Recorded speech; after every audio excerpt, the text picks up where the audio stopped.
Sure you guys don't want a bigger room? No. We love you. We love the enemies. We like being close. We like being close. Okay, good. As you know, we've had a tremendous amount of activity here in the last 24 hours, really focused on the American worker. Buy America and Hire America is at the core of the president's plan to create an economy that works for everyone. And I think by every indication, you've seen that focus in the past 24 and 36 hours. Before we begin going through the event of the day, I want to start off with a quick rundown of all that the president and his administration have done with just one official working day under our belts. I don't know about everyone else, but I think it's been a pretty impressive first and second full days here. President Trump's meetings yesterday with top business and union leaders, including frontline union workers, went very well, and I think was a signal to every American worker that jobs and the economy are truly the president's top priority. A few of the participants noted afterwards in each one of these groups that we meet with that this was the first time, in some cases ever, that they've been reached out to. In almost every case, the first time they were invited into the Oval Office.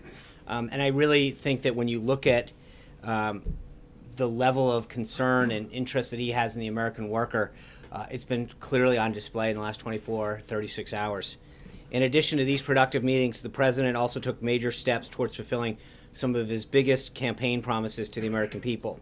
He ushered in a new era of U.S. trade policy by withdrawing from the Trans-Pacific Partnership Agreement and restored respect for taxpayers by instituting a hiring freeze on the executive branch. He also reaffirmed his commitment to life by reestablishing the Mexico City policy. And the president ended his day yesterday with a bipartisan, bicameral meeting of congressional leaders where he made it clear that he expects there to be no delay in getting an agenda through Congress and action out of Washington. This morning, the president began his day with a breakfast listening to key automobile executives. They spoke about the importance of increasing manufacturing capabilities specific to the automotive industry. They touched on the need for regulatory reform and a modernized safety standards, which will advance the industry leading in technology and job creation here in the United States. I think you've been briefed on the attendees, but real quickly, Mary Barra is the head of General Motors, was here. Former Governor Matt Blunt, the president of the American Automotive Policy Council, Mark Fields of Ford, Craig Gilden of General Motors, Roger Carr of Fiat Chrysler, Sergio Marchionne of Fiat Chrysler, Zio Jockey, the head of government affairs for Ford, and then from the administration, Jared Kushner was on hand, Reince Priebus, Steve Bannon, Stephen Miller, Gary Cohn, and Hope Hicks. Then the president signed a series of executive actions that will move our country towards energy independence, but more importantly, really continue to get Americans back to work. The president started by signing a memorandum to fulfilling a major promise to secure swift approval for the Keystone Pipeline. The memorandum invites TransCanada to resubmit their proposal and directs agencies to approve it without delay. There's an energy revolution that's going to happen in this country, and in spite of the bureaucratic and political barriers that have been in place in the past, we're ready to move forward. Oil and gas production is up significantly in the last decade, and our imports have been cut in half. The president's actions today will create tens of thousands of new jobs for the American workers and move us greater towards energy independence, while at the same time ensuring that we keep the environment as a top priority. The president also signed a memorandum regarding the Dakota Access Pipeline. This memorandum directs agencies to expedite reviews and approvals for the remaining portions of this pipeline, which the previous administration held up for political reasons. The $3.8 billion pipeline, already almost 90% complete, will carry over 500,000 barrels a day of crude oil from areas in North Dakota to oil markets in the U.S. And in both of these areas, as the president remarked this morning, he's going to ensure that we continue to negotiate in both areas to provide the best deal for the American taxpayer. The president signed an executive order establishing a framework for expediting environmental reviews for high-priority infrastructure projects.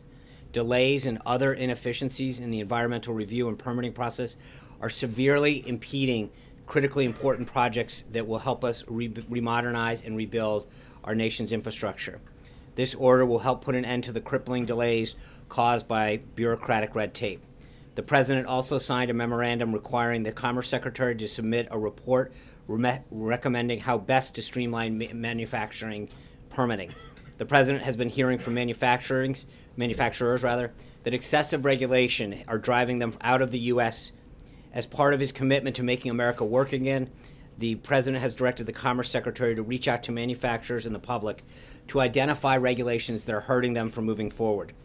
The president also signed a memorandum directing the Commerce Secretary to lead a study looking into building the Keystone and Dakota Access pipelines, as well as any other future pipeline with U.S.-made steel and pipe and accessories.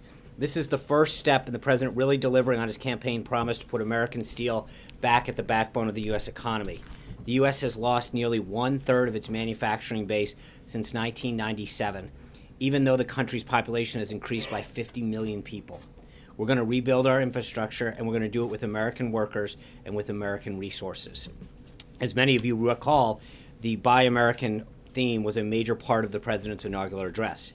This is clearly an immediate action and an extension of that promise that he made to the American people last Friday.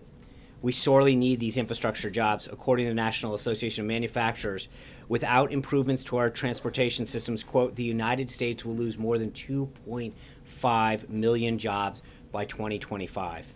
Creating jobs and boosting wages is the president's top priority, and it has been made very clear over the past 36 hours. This is an area where he's taking immediate action. At 1 o'clock, President was speaking with Indian Prime Minister Modi. We'll have a readout as soon as that's available. If we can get it to you during the briefing, we will. This afternoon, the President will hold a bipartisan meeting with key Senate leadership, including the Majority Leader, the Minority Leader, the Majority Whip, and the Minority Whip, to discuss his nomination for Associate Justice of the United States Supreme Court. As he noted earlier today, he intends to have a decision by the end of the week and an announcement early next week. The president has made it incredibly clear that he will appoint justices who protect our liberty and hold the highest regards for the Constitution. He continues to carefully consider potential future justices based on their commitment to upholding these principles. This meeting is an important opportunity for the president to consult with Senate leaders from both sides of the aisle on his potential choices for the bench. As you may have heard, Speaker Ryan extended an invitation to the president to address a joint session of Congress on February 28th. I'm pleased to inform you that the president has accepted that invitation, and he looks forward to sharing his plans for moving the country forward. I have a feeling by the time we get to February 28th, we will have a lot to talk about. It was great to see the nominations of Dr. Carson, Secretary Chao, Mr. Ross, and Governor Haley were advanced out of committee today. Just as a reminder, by the end of the first week of President Obama's first week in office, he had 12. So the Senate's got a little catching up to do, and I hope the Senate Democrats do their job and help us catch up to that number. One quick follow-up on our storm relief efforts that have plagued the Southeast. White House staff is in touch with officials in the states and will continue to provide assistance to the recovery. A FEMA team is on the ground in Atlanta, Georgia to support response and recovery activities. FEMA liaison officers have been deployed to emergency support centers in both Mississippi and Georgia for response activities. With that, I'd be glad to take a few questions. Sure. Jim Stinson, LifeSet. Today, immigration enforcement organizations and activists expressed concern that they haven't seen immediate action on DACA and DAPA. I was just wondering, that was a key campaign pledge of President Trump on the campaign trail. When can people expect action on that? It wouldn't require. It would only require stopping. Renewing the applications. Wouldn't actually be retroactive against anyone. So what's the holdup? Well, as I think I mentioned yesterday, I think when it comes to immigration and the promises that the president made during the campaign to both ensure that we build a wall and enforce our southern border, as well as reform our entire immigration system, his priority is first and foremost focused on people who pose a threat to people in our country, to criminals, frankly. And that's where he wants ICE to focus their efforts. With respect to DACA, I think he's considering to make sure that his cabinet-level team starts to organize and create a plan to move forward with respect to that issue, and that's where we are right now. David Jackson.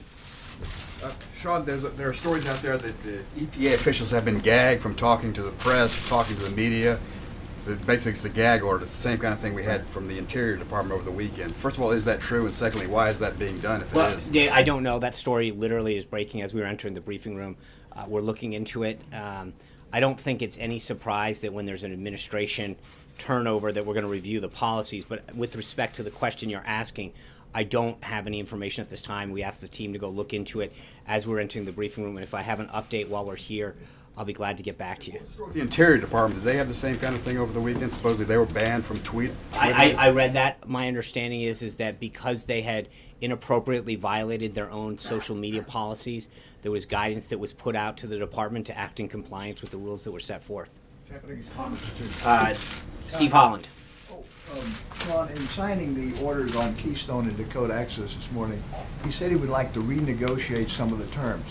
What exactly was he talking about there? That's a great question, Steve. I think one of the things that the American people clearly know about Donald Trump is he's a successful businessman and a successful negotiator.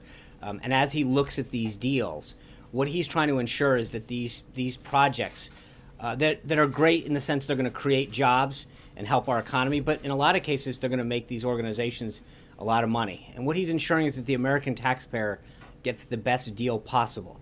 So he's asking his team to review those deals and to make sure that if we're going to do all of these things to expedite these projects that go over or under a piece of U.S. soil, that the American taxpayer is considered in this process, and that we get the best deal for our country, not just in terms of jobs and future economic growth and a little bit more energy security, but also in terms of making sure that the taxpayers writ large who own some of these lands or access to these lands in waters and rivers, in case of Dakota, are get the best deal possible. Charlie Sparing. As you know, the March for Life is on Friday, and the President George W. Bush had a tradition of addressing the marchers through a phone call on the mall. Will the president be continuing that tradition on Friday? I know Kellyanne is going to attend the event. I think we're still working through details, but we'll have further for you on the president's potential participation in that. I think it's no secret the president has campaigned as a pro-life president. It's something that is very important to him, as evidenced by the Mexico City policy reinstatement that he issued yesterday. Obviously, we're going to have heavy administration presence there. It's no secret that this administration and this president are going to do what they can to fight for life. With the exact participation level of the president, we'll find out whether it's a greeting of some sort or a call. I'll have a further update for you. Cecilia? Does the president believe that millions voted illegally in this election, and what evidence do you have of widespread voter fraud in this election, if that's the case? The president does believe that. He has stated that before. I think he stated his concerns of voter fraud and people voting illegally during the campaign. And he continues to maintain that belief based on studies and evidence that people have presented to him. Exactly what evidence? I- Well, I- Speaker yeah, Ryan today said there's no evidence. The National Association of Secretaries of State say that they don't agree with the president's assessment. What evidence do you have? As I said, I think the president has believed that for a while based on studies and information he has. John Roberts. In the waning hours of the Obama administration, they quietly transferred a lot of money out of the country, including $221 million to the Palestinian Authority. Is the president okay with that transfer? And if he is not, would he seek to claw back some of that money? Well, I think when it comes to how U.S. taxpayer money is spent in general, whether it's overseas or here at home, you've seen through the hiring freeze and other actions that he's going to take. I just mentioned to Steve, he is very concerned about how taxpayer money is spent, whether it's sent overseas and what we get for it in terms of the relationship or our support for our democracy or aid to another country for their defenses. But he's going to be examining all aspects of the budget and how we look at all money, because I think that there is a newfound respect for how the American people's tax dollars are spent in this administration. And I think with his background as it is as a businessman and one who scrutinizes projects to bring them under budget, on time, he's bringing that business acumen to the White House to the benefit of the American taxpayer. Is he okay with that particular No, transfer? I don't think I want to go any further to say that he is going to make sure that every deal, every dollar that is spent on behalf of by the government is done in a way that respects the American taxpayer. Sean, when you were talking about that voter fraud, are you going to ask for an investigation? Is the White House going to formally ask for a probe into this alleged No, I think voter he fraud? won very, very handily with 306 electoral votes, 33 states. He's very comfortable with his win, but I think To trouble him if he's bringing it up. That's why I I'm think he was asking. having a discussion with some folks and mentioned something in passing, which has been a long-standing belief that he's maintained. This isn't the first time that you've heard this concern of his. Trey? It's not, but I Thanks, think it's Sean. worth clarifying whether illegal ballots or illegal immigrants And I think there's been are studies. being There was one characterized. that came out of Pew in 2008 that showed 14% of people who have voted were non-citizens. There's other studies that have been presented to him. It's a belief he maintains. I mean, Just that they were counted improperly, as Dick Durbin says the president personally told him last night. It was that the people who I voted think I did think so I've illegally. asked and answered it. It's a belief that he's maintained for a while, a concern that he has about voter fraud, and that's based on information that's provided. Trey. Thanks, Sean. Following President Trump's executive actions earlier today, is he concerned about large-scale protests surrounding the construction of the Dakota Access and Keystone XL pipelines like we saw at Standing Rock? And how will he address the concerns of those who oppose those plans? I think he is going to make sure that he is looking or working with all parties involved, and that's part of to Steve's question. There's a way that you can continue to negotiate that, whether it's the Native Americans' concerns that they have on some of the lands in the Dakota pipeline. I mean, you're 93% there with Dakota, and I think that the president has shown through his business life that he knows how to negotiate a great deal where parties come out ahead, and he is willing to sit down with all of the individuals that are involved in the Dakota pipeline to make sure that it's a deal that benefits all of the parties of interest, or at least gets them something that we want. So that's part of it. Margaret. Say Mara or Margaret? No, Margaret. All right, one at a time. Okay, Margaret, then Mara. We'll stick with the M's for a while. I'd like to ask you about Jim Comey, but I also very quickly wanted to follow up on Steve Holland's question about the pipelines and the renegotiation. The president, I think, sort of suggested that some of those renegotiations might already be happening, or that they would start happening. And I'm just wondering if you can clarify, like, are the mechanisms for that set? Have those discussions already begun? Well, he just signed the executive order today, and part of it was that as he moves these things forward, he wants to make sure that he gets the best deal for the American taxpayer and works with the parties involved to ensure that people who might have concerns have an opportunity to come back to the table and see if there's a way to. So the mechanisms are still being fleshed out, and the Yes. negotiations have not started again? That's Okay. correct. Jim Comey, what I wanted to ask was, could you make it official what has been reported by U.S. officials all day long, which is that the president has decided he wants Jim Comey to stay on, that Jim Comey has told him he will stay on. Did they discuss kind of the Russia investigations and the parameters of that? I don't have anything for that. I don't know what the status is. I'll have to follow up with the president. Mara. Okay, just a question about the hiring freeze yesterday. It doesn't exempt the VA, and there are 41,500 unfilled medical jobs at the VA, which is really an extremely large number. Right. The VA was one of his top Right. priorities, so he's now Remember, it's a hiring. freeze, and part of it is to ensure it's hold on, but part of it is to get our VA secretary in there, and to figure out how we can best, because hiring people when you have a system that's not working, and then just going out and hiring additional people doesn't seem to be the most efficient way of solving the problem. What we need to do, whether it's the VA or any other agency, is make sure that we're hiring smartly and effectively and efficiently. And I think the VA in particular, if you look at the problems that have plagued people, hiring more people isn't the answer. It's hiring the right people, putting the procedures in place that ensure that our veterans, whether it's healthcare or mortgages or the other services that the VA provides to those who have served our nation, get the services that they've earned. And right now the system's broken. So the freeze is meant to pause, allow there to be an analysis of what can make this better. And it's not just the VA, although obviously that's high on the president's list, but it's making sure that all of the services of government are done in a way that A, respects the taxpayer, but gives the American people the service or benefit that they truly deserve. So. Just to follow up on Cecilia, Yeah. if 3 to 5 million people voted illegally, that is a scandal of astronomical proportions. Doesn't he want to restore Americans' faith in their ballot system? Wouldn't he want an investigation of this? Well, this is a huge but Mara, scandal. as I've noted several times now, he's believed this for a long time, and I I think he believe won it all. fairly overwhelmingly. So I he's agree not. with that. And look, we'll work. I'm asking you, why not investigate something Well, that is maybe we will. the biggest scandal in American electoral history? 3 to 5 million people voting illegally? I think we'll see where we go from here. But right now, the focus that the president has is on putting Americans back to work. It was a comment that he made on a long-standing belief in the back. Yeah. Yes. Mr. Trump's campaign, he talked a lot about banning Muslims from coming into the country and extreme vetting in his process. When can we expect him to take action on this? I think that's going to be one of the things that he looks at his Department of State when Rex Tillerson gets confirmed, and some of the other departments in Homeland Security, and trying to put together a place that enacts this extreme vetting. But I think the interesting thing about the question that you're asking is that we're sitting here today with two confirmed with 3 cabinet with Mike Pompeo last night. But we're sitting here asking where the president's agenda is moving forward at a time when Senate Democrats are holding up, a massive amount of this cabinet. Do you think they're doing it purposefully? Oh, absolutely. There's no question about it. When you let's walk back a second and remember that Chuck Schumer put out a statement saying that they had an issue with 8 or 9 of them. So that leaves about 12 of them, 13, that they didn't have a problem with. They were consensus candidates. And while I think every one of the people that the president has nominated to serve in his cabinet is unbelievably qualified, even the Democrats admitted that 12 to 13 of them were what they called consensus candidates and that they wouldn't oppose them. And yet here we are 2 days in. Hold on. Do you have a message to those Democrats? Let's get it done.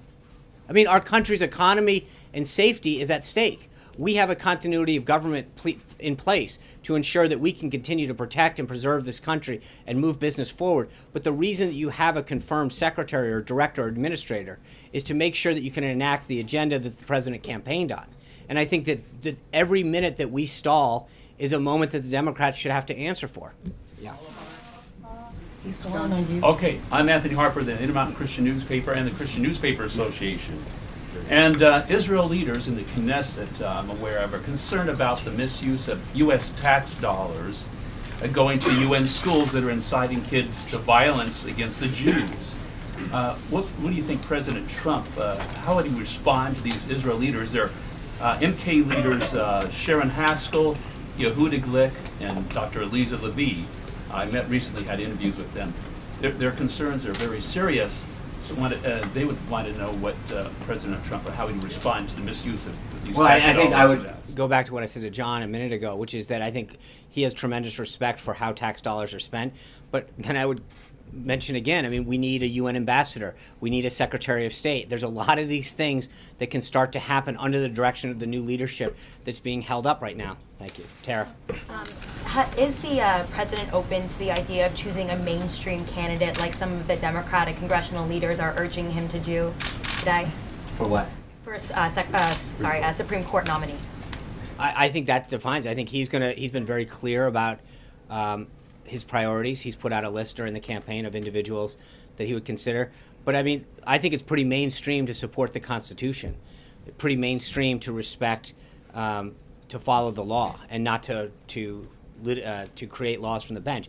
That's what I think the majority of Americans would agree. And I think, when it comes to the candidates that he's put up for his cabinet, again, look at the quality and caliber of these individuals. That's what he's kind of continued to look for. People of high quality, of high caliber, that have gone, that fit the philosophy that he campaigned on. April. I want to ask you a couple of questions. One, starting off with Sessions, this delay in a vote, primarily because of concerns about issues of civil rights with Sessions, as well as voting rights. Yesterday, you talked about issues of race, dealing with Congressman John Lewis and his statements, and also the bust. What do you say when people are once again bringing up the issue of race and voter fraud when it comes to Jeff Sessions, this man that President Trump has so much faith in to lead the Justice Department? Well, I think Senator Sessions' record on voting and civil rights is exemplary. He has fought very hard as both an attorney general in Alabama, as a U.S. attorney, and then as a senator. For voting rights, for civil rights, on areas of minority rights, he has pushed forward. And so when you look at his entire record, the people he prosecuted as both a U.S. attorney and an Alabama attorney general, he's been very forceful when it comes to making sure that voting rights and civil rights are enforced and protected, and not just that, but advanced. When the Voting Rights Act came up for renewal, he was a huge champion of it. So it's not just his record as an attorney, but as a United States senator, he's been a very forceful advocate of the continuation of the Voting Rights Act. Yes, sir. I'm asking a couple of questions. Oh, okay. I'm sorry. Yes. Okay. So I know we're new to this together. So. All right. So on the issue of race, going back, because you talked for a long time yesterday on the issue of race, and I wanted to ask you a couple of things, and I talked to the current head of the NAACP, who is accusing this administration of something called stereotyping by omission, saying that the president has met with athletes and entertainers, but yet has not met with civil rights leaders. And during his inauguration speech, he talked about inner cities, urban areas being riddled with gangs, violence, and drugs.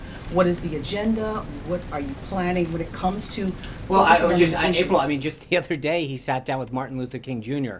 I would call him a civil rights leader. So, right, his dad was the civil third. rights leader. Well, You're talking about I three, think yeah. that he has done. I mean, I think he has done a lot for that. There's a lot of the pastors that he's met with. He has met with a lot of individuals on that issue throughout the campaign. They've come up and down the tower. He's brought them in and out of the during the campaign and during the transition. They've been. He's with Aveda King the other day during the prayer service. There's a ton of individuals that he's met with to talk about this issue, and I don't think it's something that he takes lightly. He's talked about it tremendously because it's important to him, both in terms of where this country moves forward and some of the issues that face some of the minority communities in terms of not just education, but jobs and hiring and healthcare and access to small business lending. Those are all areas that he's been very concerned with and that he's talked about the need to address. Rollout of a plan. I mean, We're on some day of 2. I know, but you guys, made- I know you're all anxious. I appreciate it. 100 days. Huh? He made this statement during the inauguration. I understand it, and we're on day 2, and look what he's doing. But I think that when you look at the jobs programs, the Dakota Pipeline, the Keystone Pipeline, the things that are going to bring jobs back and good-paying jobs with benefits, those benefit every American, regardless of the color of your skin. And I think that he talked to the labor leaders today about apprenticeships and how we can grow the economy, bring back training centers. Those benefit every American. And I think that those are the kind of things that he's committed to, is figuring out how do we look at the educational piece to ensure that as people transfer out of one job to another, as technology evolves, that we prepare people who might have had a blue-collar job to transfer into a technology-based job. But there's a lot of things that we can do in terms of training and retraining, VOTEC, and other areas of our society that help people advance, whether their background or not. And that's the kind of stuff that I think will help move them up. Yes, sir. Sean, the CBO came out with a report this morning that said if the current spending levels stay as they are, the government's going to spend about put the country in another $10 trillion of debt over the next 10 years. Does that reinforce for the president the need to cut spending? And if Absolutely. so, I mean, where in the government can he cut spending enough to make a dent on that? Well, look, I think this is the American people elected the right guy at the right time. This is somebody who understands how to cut a good deal, how to negotiate a good deal, and how to how to manage a budget. You look at how he's managed himself and his projects under budget and either on time or ahead of time. That's the kind of philosophy that he's bringing into to this government and to this White House, is making sure that not only do we respect taxpayers and figure out whether or not we're talking about the hiring freeze or how we do business or how much money we send in aid, that we make sure that the money that we send is being used well, the programs that we're implementing are done in a way that are done in the most efficiently and effective ways. But it's a whole of government process. It's trying to make sure that, look at what he did with Boeing and Lockheed on the planes. It's going in and saying we can lower that price more, we can negotiate further. It's why when Steve asked about the 2 pipelines, that he wanted to make sure that he inserted pieces to say we can negotiate further.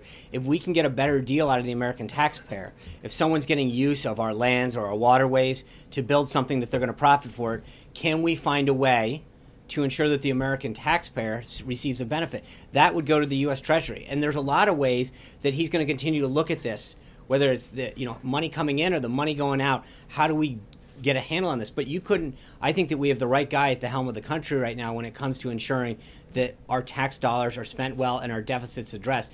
One last piece, when it comes to energy exploration, it's not just about energy. It's not just about finding new ways to bring in energy to this country. It's about new ways of creating economic growth, looking at ways that our natural resources can not just benefit us to become more energy independent, but can to bring money into the Treasury to either reduce the deficit, create jobs, or whatever. But there's a lot of ways and a lot of new thinking that's going on that he's empowered his team and his cabinet to look at to create jobs, to grow the economy, and to bring the deficit down. Yes, sir. Two questions, and both, I know you love us, but if there are protests again, if this pipeline goes through, last time during the protests, there were independent journalists that were arrested and detained. Same question I asked the Obama administration. Would this administration at least support reporters in trying to do their job in gathering facts? You guys know I'm a huge fan. God love you. I'd like that on the record. And then number 2, new Congressman Jamie Raskin out of Maryland is said he will sponsor legislation for a national shield law. Your vice president in the past has supported a national shield law for reporters. would this administration support a national shield law for reporters? That's a great question. I know then Congressman Pence was a champion of that when he was in the House. I have not asked. It's a great question. I'd be glad to follow up with you on that. Yes, sir. Thank you very much. Richard Latendresse, TV Canada. On Keystone, Yeah. the initial process took up to 10 years. Yeah. How fast does the president want this? As quick as possible. He's ordering. I mean, that's why this is done the day it was done. He wants to make sure that we get this process back on track and get it moving. It's too important for the jobs and economy of our country. With Prime Minister Trudeau, did they talk about Keystone? They talked about setting up an agenda that would include NAFTA. I'm sure that will come up at their conversation when they meet. The call that they had was more a congratulatory, setting up the meeting. I'm sure when they sit down and meet and the teams meet, that will definitely be on the agenda. Yes, sir. Question, Sean. Very, very last, promise. Okay. You know, there's a tradition, very first trip outside the country is, for the president, a new president, is Mexico, Canada. Right. Will this tradition be maintained? We'll have further updates. I've announced we're excited to have Theresa May come this Friday. We've set up a meeting with both the Prime Minister of Canada, the President of Mexico. I mentioned yesterday Prime Minister Netanyahu is coming. We've got a lot of interest of people coming. When we have an update on the President's first foreign trips, we'll let you know. Yes, sir. Okay, I'm sorry. A couple follow-ups to yesterday. First, you said that the phone call between the leaders of Russia and the U.S. is not scheduled yet.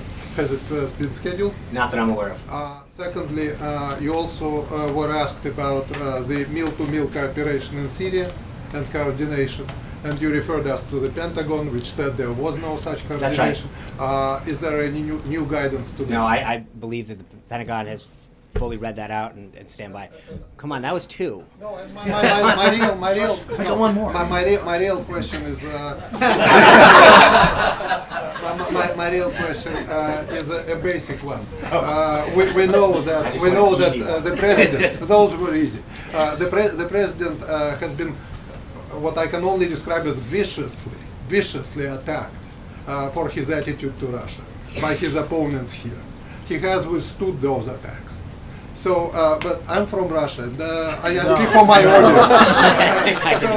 audience. Please explain to us why. What's his logic? Why is he doing this? Why is he standing firm on wanting to improve? We are happy that he stands firm on that. But please explain to my audience his reasoning for believing that we can do it together. Because I think he's a great deal maker, and he's going to do what he can to fight on behalf of this country. And if a deal can be found, whether it's fighting for American taxpayers or working with another country to protect our national security interests or economic interests, he's going to make a deal that's in the best interest of this country. Thank you. Yeah, Jeff. You said the president believes that there was voter fraud. I wonder if you believe that. You were at the Republican National Committee at the time, and Chief of Staff Reince Priebus was the chairman of the RNC at the time. Do you believe there was widespread voter fraud? My job is not. Look, how can he be comfortable with his win if he believes He's very that there comfortable was with his 3 win. million votes? Maybe he didn't win. No, he's very comfortable with his win. It's an electoral-based system. He got 306 electoral votes. 33 of 50 states voted for him. I think, look, Jeff, I've asked and answered this question twice. He believes what he believes based on the information he's provided. Yes, ma'am. What does that mean for democracy, though, Sean? What does that Thanks, mean? Jeff. If he does believe that, what does that mean for democracy? It means Sean? that I've answered your question. Have you? From Irish television. The president's been meeting with business leaders. Are there any plans to target U.S. multinationals that have significant operations abroad with more favorable tax regimes? Well, I think a lot of these countries that you saw yesterday, and even our automotive industry has a lot of presence overseas, if that's what you mean. I mean, the first priority that he has is on U.S.-based companies that are trying to bring more jobs back or grow here. But most of these companies, I mean, Johnson & Johnson is clearly a multinational company, Dow. You go down the list of the individuals that he met with yesterday, and then you take the auto industry that was here today, Ford, Chrysler, GM. They all have massive overseas investments. And I think part of the problem that he was talking about is greater market access for them, the ability to get into markets that we might not want, that they may have trouble with. Yes. Yeah. Sorry, Blake. a small follow-up. Are there any plans to still, has the President issued his official invitation to the Prime Minister of Ireland to come here for the traditional St. Patrick's Day celebration? No, but I'm going to get on that right away. Thank you for bringing that up.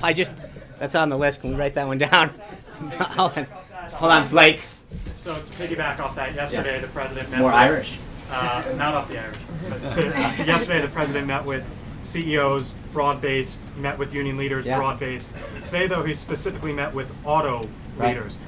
Why was that his choice as the first industry to meet with? And then taking it broader from that, what is the criteria or the policy that the president, the administration has or might develop that will determine which leaders are brought here to the White House to meet with the president? Well, look, I appreciate the question. I think, again, I keep reminding you, we're on day 2. We can only have so many meetings in a day. And I think when you look, just stop and remember what you just said for a second. Yesterday, union leaders, business leaders, bicameral group of folks, executive order action. I mean, his day 1 is pretty darn robust. I'm not going to try. I've gotten out of the quantifying game. But I think when you compare that to the past, I bet you we'd probably put that up there. The amount of action that he took. And number of folks, that's what you're going to see a lot more of. Today, he wanted to sit down with the auto industry in particular because he thinks that's vital to our manufacturing base. But he's going to have a lot of meetings. And he's going to meet with a lot of folks from a lot of backgrounds who he thinks have an interest in working with him to enact an agenda that grows jobs in the economy. That's basically, to your point on the criteria, that's what it is. Yeah.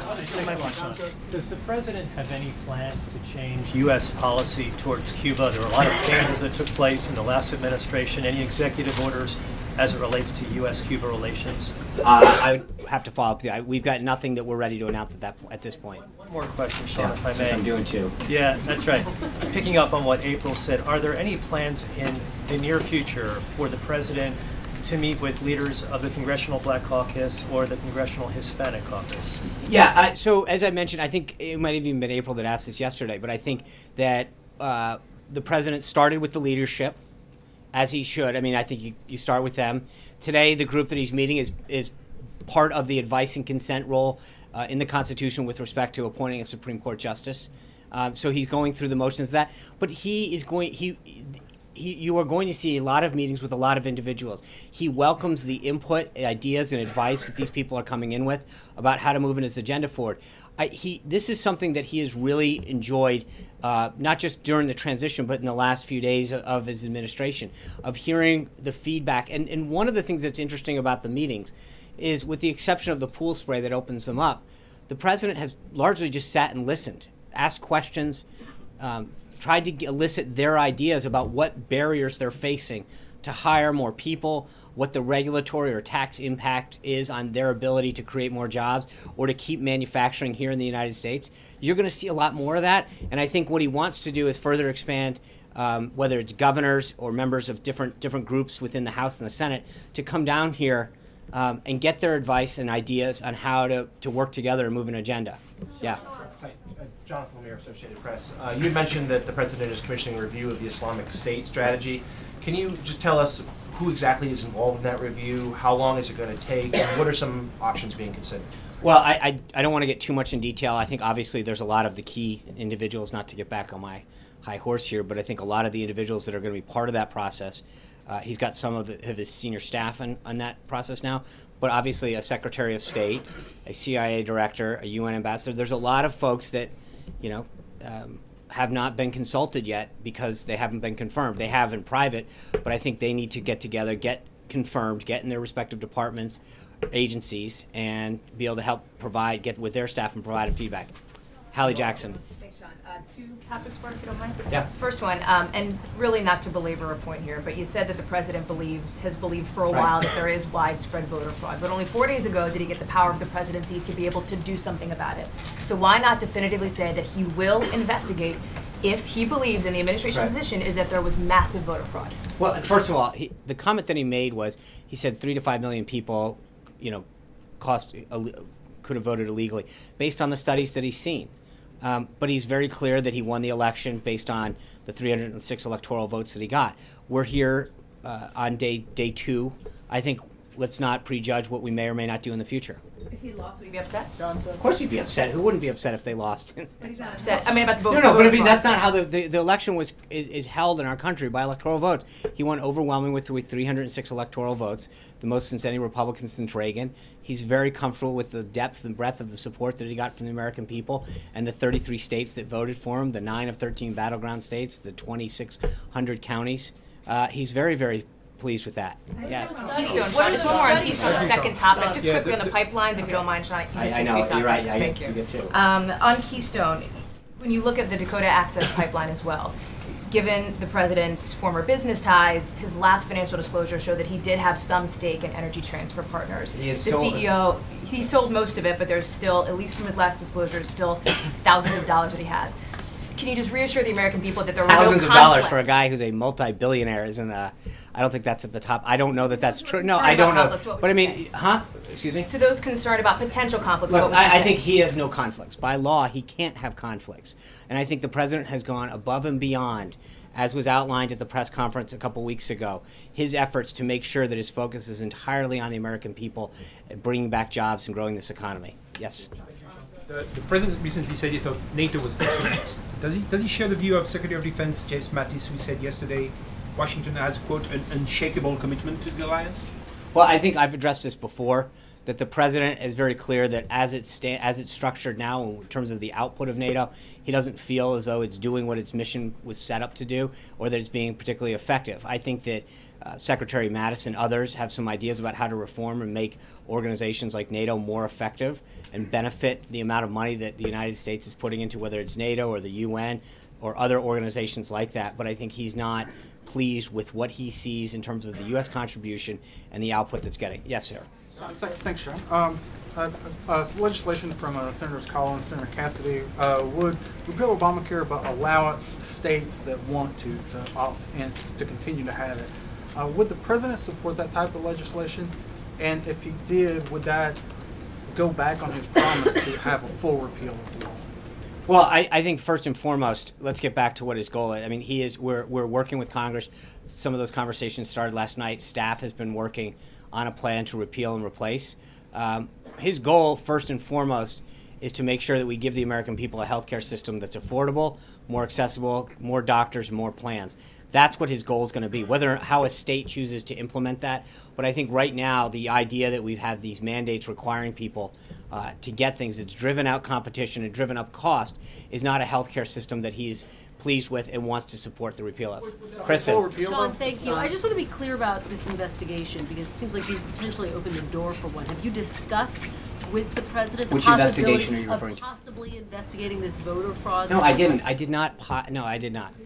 It's possible. No, of course, anything's possible. I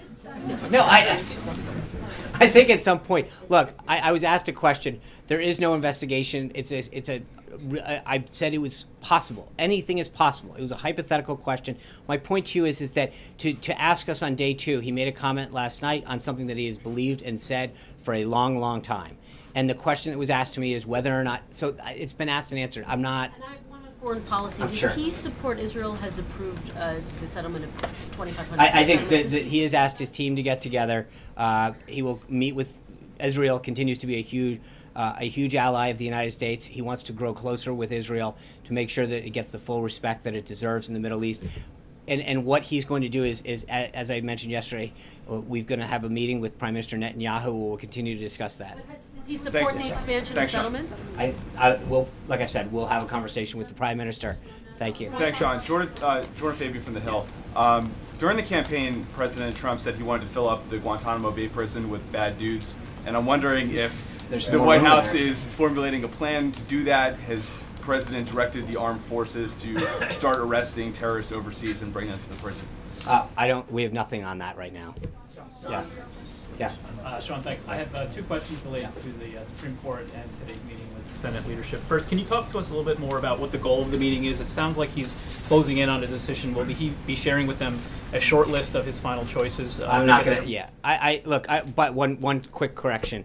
I mentioned two individuals at the beginning. The only attendees are Senator McConnell's, Schumer, Grassley, and Feinstein. I falsely mentioned the whips, and they're not going to be attending. That being said, look, the idea is to hear their input on what they want, how far he wants to extend himself on where he is on his thought process. But I think he wants to hear what they're looking for in a judge, maybe any ideas that they have. Yeah. For that, Sean, when Senate Democrats changed the filibuster rules in 2013, they specifically exempted the Supreme Court nominations from that. Right. Would the president encourage Senate Republicans to consider lowering? Well, the I think that he's filibuster? going to appoint a quality associate justice that hopefully will achieve overwhelming support. So I think his goal is that he's going to choose someone who hopefully I think everybody recognizes is a jurist that's going to adhere to the Constitution and not legislate from the bench, and that should achieve bipartisan support. Given your frustration with the nomination process so far, is that something he would recommend to Republicans that they consider? Look, I think we're early in this process. He's going to hear from them tonight. So I want to thank you all. I'll see you all tomorrow. Take care. Have a good one. Sean,